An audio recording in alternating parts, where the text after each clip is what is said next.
final season? I love what you just said.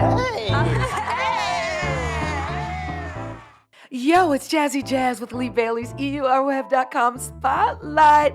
Okay, you remember Rachel Lindsay, the first black bachelorette ever? Well, is her marriage still working? What's she up to? We get all up in it, so come check it out. And don't forget to subscribe, fam.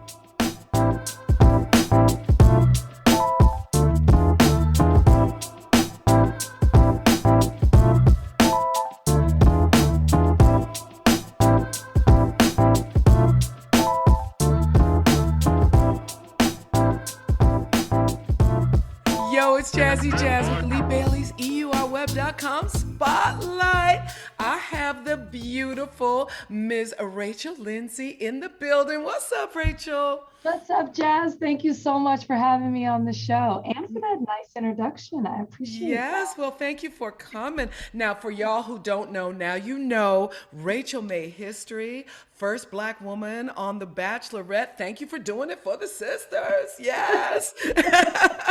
And you did it. And you did it. And now you are killing it on Extra. Are you loving it? I do love it. And you know what? When I did The Bachelorette, never did I think that this is where I would be. You know, I didn't have the vision to see like, oh, you know, I would be working for Extra, or, oh, I would find my husband, or, oh, I would have the impact that I did by being the first Black Bachelorette. None of it. So to answer your question, yes, I am enjoying every minute of it. I am grateful, and I can't wait to see what happens next with everything. I know. You're living your best life. You are living your best life. I'm serious. And you got a cute hubby, you know, to go along with everything. So what was the most shocking, surprising, crazy interview you did? Because I know you have a way. People just trust you. They just love you. So I know you can get those secrets. So what tea really surprised you that you got? Ooh, what tea? Well, I mean, listen, the most shocking interview was obviously the Chris Harrison one, just because I didn't know it was going to take the turn it did. But there's no tea there. It is what it is when it comes to that. Oh my gosh. So tell us about it. Tell us about it for those who didn't see it. Well, for those who didn't see the interview, it was, of course, he came on to talk about The Bachelor. And at the time, we were going through the season of the first Black Bachelor. There was all this scandal around about his alleged lead, which yes, turned out to be, or his first choice, which turned out to be his first choice, having taken these pictures. There was some other problematic social media behavior, but taking pictures in old Civil War antebellum attire. And of course, you know, there's always a lot surrounding that. And Chris defended that. So a lot of people were like, yo, that is so racist. And then you did the interview. Yeah, I just did the interview asking his thoughts, and I thought it would be a straightforward answer. And, you know, if you saw it, you can look it up on YouTube. He had a lot more to say for a lot longer time. And I just wasn't expecting it to have the impact that it did. Yeah. And it ending and, you know, him parting ways with the franchise and just other changes that we saw in the franchise, which I have always been an advocate for when it comes to why I decided to do the show. But to circle back to interview, oh, I'm trying to think who gave me something juicy. I don't know. I'll tell you, you know what interview rocked me? Where I was just like, oh my gosh, I'm fangirling right now, big time. Lenny Kravitz. Oh my God, I would fangirl over Lenny too. I don't know if I could ask him anything. I'd just be like, just stand there and look beautiful. I mean, he was so chill, so cool. I wish it would have been in person, but I was a little flustered. You know, I didn't want to show my there that I was really feeling him like that. But you know, for the most part, no, nothing that has just rocked me. I've just had some very interesting interviews from a Donald Trump Jr., you know, to a Lenny Kravitz, to Rihanna. Yeah. Well, I will tell you, I love your energy on the show. If y'all have not checked out my girl, Rachel, you got to make sure you tune into Extra because she is thebomb.com for real. So just going back to Chris, so you know the latest scandal, he took down, you know, he announced his engagement. He took down all these Instagram posts about Black Lives Matter, his apology. And I understand you didn't even send him best wishes, or at least not publicly. But what are your thoughts about him kind of erasing the past in that way? I mean, this is what I'll say. He removed the black square before he even erased his entire Instagram. So there's that. Real Uh, talk. but he erased everything. So, it's hard for me to say, oh, he only erased this and he only erased that. He erased everything. He started over. And, that's his decision.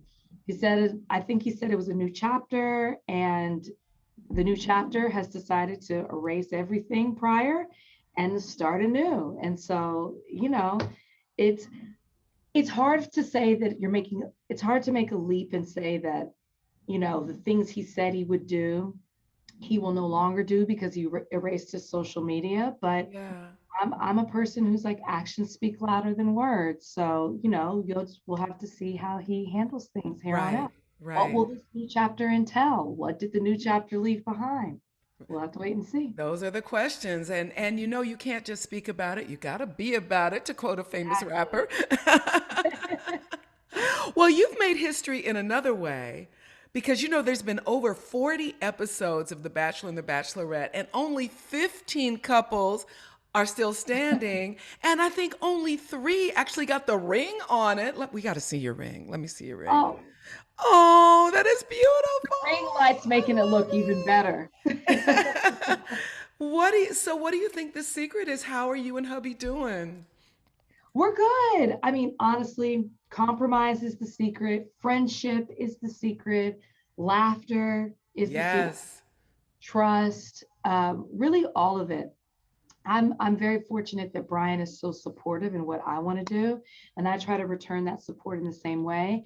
I think being so public with our relationship, the secret in that was stepping away as soon as we got in control of our relationship and the Yeah. cameras were away. We got to know each other in real life. We centered ourselves. I mean, I went back to work in Dallas. Brian moved to Dallas with me. We visited my family, we visited his family, and we really did things out of the spotlight Aw. because I think we needed to know who one another were away from the camera, but then Right. also what was important to us in real life. I Yeah. only knew the man on the show. I needed to know him and how he functioned in real life with his friends and his family and his aspirations and all of that. And when couples come off the show and they ask me, I tell them that same thing. It's so easy to get tempted by the opportunities and moving to LA or New York or Nashville these days. That's where everyone goes. And so much is thrown at you because you're the it couple. But you have to realize in 6 months, and now even less, since there's a show popping out every 2 months, there's a new couple, there's new contestants, it's a new season. So at the end of the day, what's real with you guys? Well, It's isn't it that is so dope that what was real on the show for you, what made you fall in love with him, was real. It was yeah, 100%. Yes. So, babies in the future? yeah, we definitely want to. It's, now I'm at that place where we're not trying, but we're not trying at the same time. And, it's kind of like if it happens, it happens. But then I get stuck in a place where I'm like, okay, I'm ready. Oh no, I'm terrified. I'm not. Oh no, I'm ready. That just was, you're never going to be ready. I'm never going to say 100% like, let's go. So, yes, it's definitely something we still want. Oh, well, you trust, believe you're going to be an amazing mother. You Thank are. And it's going you. to bring joy to you that you just didn't even anticipate. So don't Thank be scared of it. Don't be scared. Don't be scared. if you, what do they say? If it's doesn't make you scared, it's not worth doing it. Like you should have a That little fear. part. Oh, That part. I keep telling myself that. Thank you. Right. Now, you used to be a mad party girl, like party all night, get home, take a 15-minute nap, go back to work. Are Yeah. you missing that party life as you I get still into have a good married life? time, Jazz. I still have a good time. My friend was in town this past weekend from Dallas. And we're putting on the music like we're back in the 2000s, like we're back on college campus. I do it in small bits and pieces, I would say. If there's a special occasion, someone comes in town, there's a celebration, then I like to have a good time. That's not going anywhere, but I try not to do too much because I'm not trying to scratch that itch. No. Now, does Brian like to turn up or is he more a chill guy? He's so a chill guy. You opposites attract. We both can be like extra. I'm an extroverted extrovert. Brian is an introvert, and it works, and there's the balance. But the great thing about our relationship is, if I'm like Brian, let's go do this, he's always game. He's That's always down to go. So Oh, I that's love that. Now, do yeah. you all, how challenging is the fact that you're in an interracial relationship? Do you get blowback from that? I mean, he's a Latino man, so he's a man of color, Uh-huh. but I would imagine that people don't necessarily see it that way. And Right. he's so cute too. He's Right. adorable. Thank you. He's No, handsome, people. muy guapo. Yes, he is. No, people don't necessarily look at him and see him as a Latino man, even though he is, as you just said. But, it never was. I dealt with so many other issues on the show. I thought it was going to be a huge issue, or maybe because I just stepped away, I didn't notice if there was any criticism. But obviously, I hear it here and there. And you know what's interesting? And I haven't really talked about this. I hear it more as there are other contestants of color.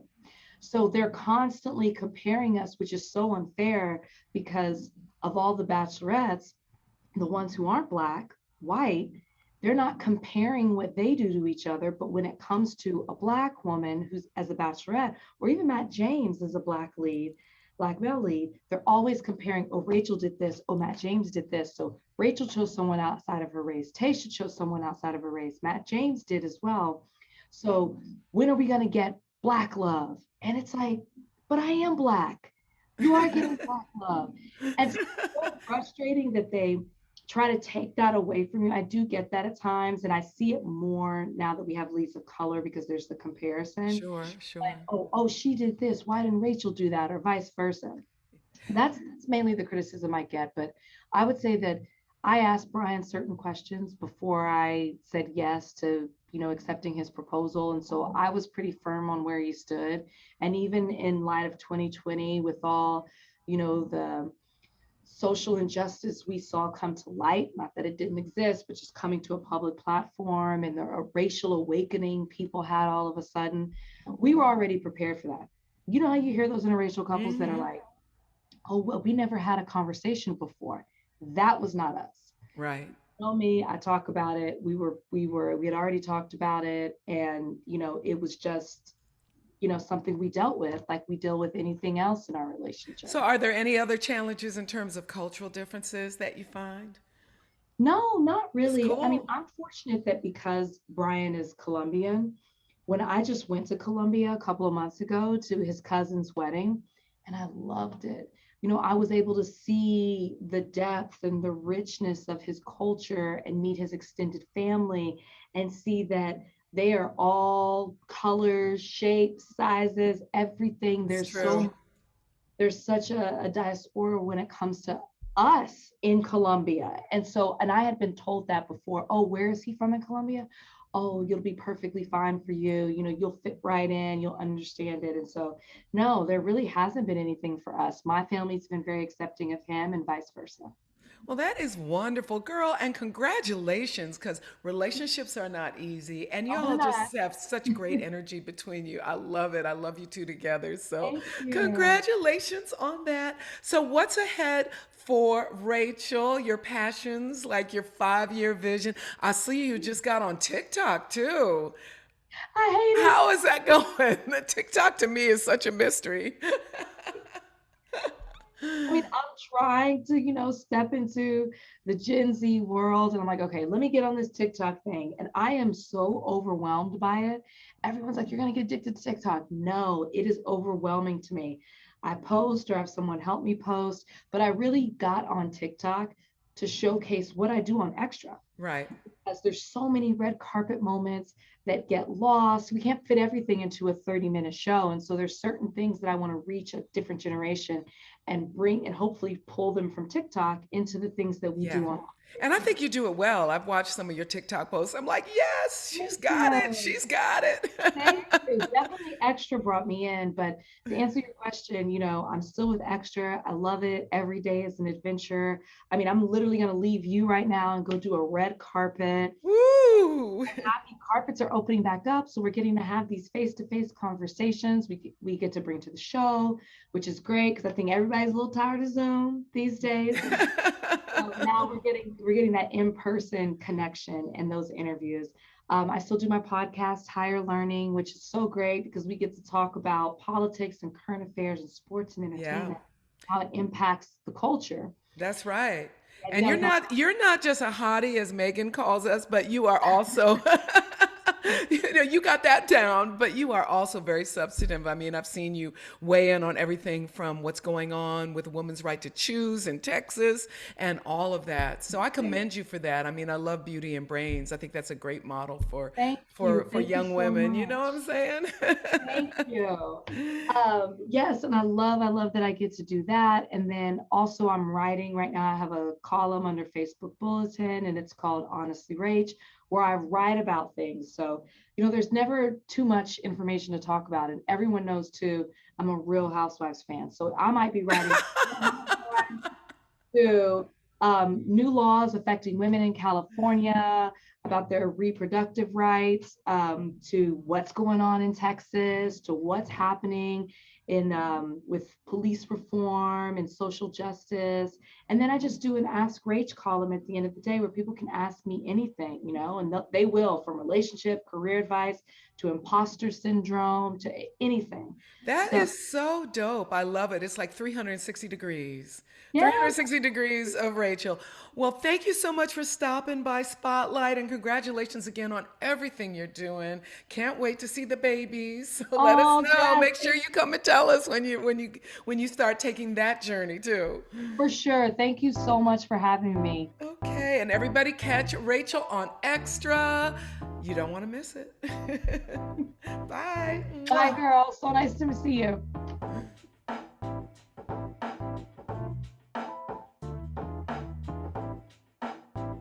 Now, fam, don't forget to subscribe so I can keep bringing you these conversations. Let's go, let's go.